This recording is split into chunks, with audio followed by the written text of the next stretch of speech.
Lick of the day, 47. How are you? So anyways, I sort of have to give a little bit of the credit for this lick to my student because, you know, in the private lesson, we were practicing Barry Harris's chromatic scales, and he sort of came up with an interesting one, and I just sort of worked on it a little bit myself, and now I'm going to give it away to the world. But I mean, granted, you know, you can do this yourself with Barry Harris's scale if you learn how to use it.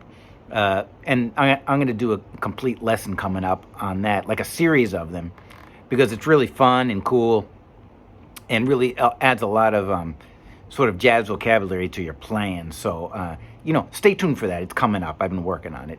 Anyways, so in this lick, we're taking Barry's scale. And what we were doing, just to give you a little bit of background, we were just running up and down the scale over a G7 chord. Now, when you play Barry's chromatic scale over a G7 chord, you're thinking G dominant scale, which is like G mixolydian, and it's the same as C major, right? There's no sharps or flats, so it's really easy to work on. Now, we're just running up and down like over a G7 chord. For example, from the root, or, you know, up from other notes, you know.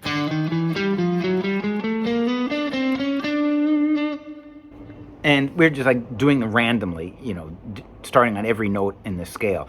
So the first one that he came up with was cool, and we started from the 5th of G.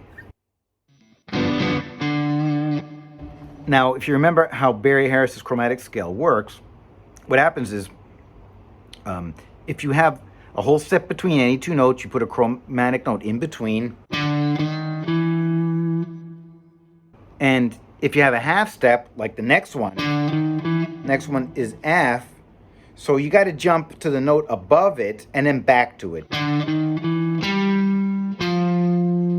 And from this note, you go up chromatically again until, you know, you run into a half step once more.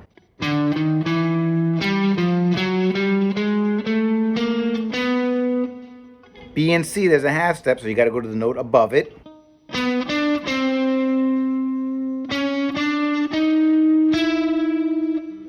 And so that's as far as we went.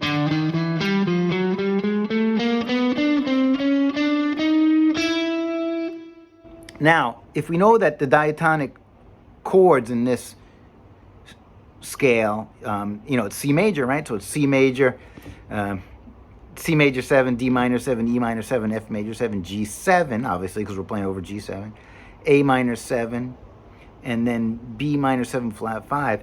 So I'm thinking that this E note is going to be E minor 7, and instead of going up,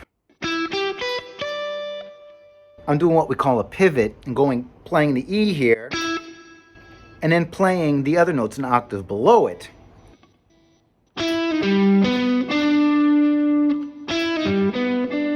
Now, I thought this was like really a sort of a cute sound over a G chord, you know, because look.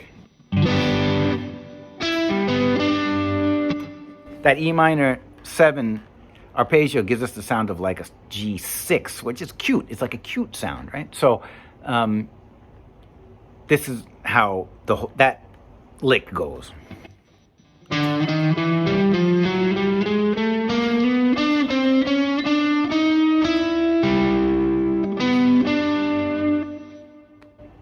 And, you know, for some more background in this, the student of mine his notes are sort of staccato, and I was trying to make him like play them as long as possible. So we were trying to hold the notes really long, like this.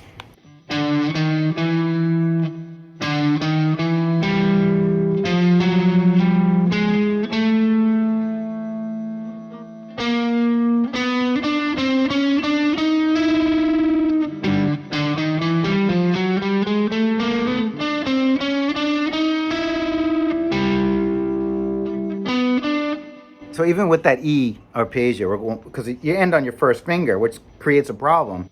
In order to make it ring out, you have to switch to this finger for that G note.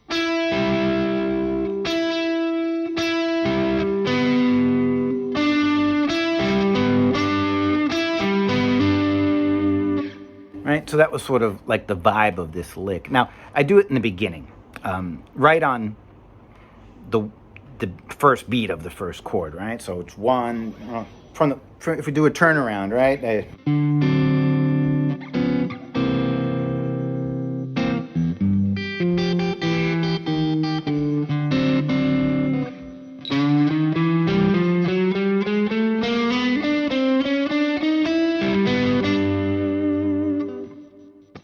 So the second time around, what I did differently is I didn't start on D, you started on E, but went up the same way. But remember, after the second G chord, it heads to that 5 chord. So I wanted to target the 5 chord, and this is how I did it.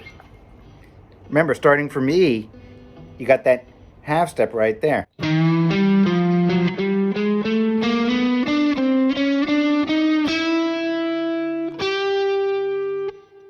When I get to this point, the next chord is the D7.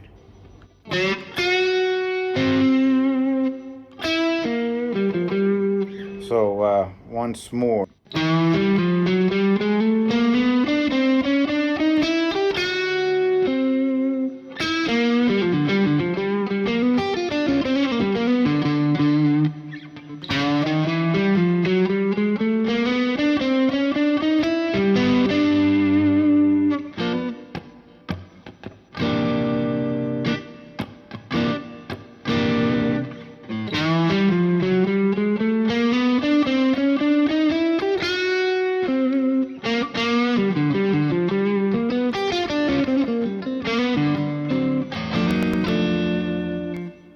All right, so that's how it's going to work. And it's a cool lick. Again, when we get to the Barry Harris lesson, you'll be able to do all of these yourself. You'll be able to come up with a bunch of different ideas for yourself. So stay tuned for that one.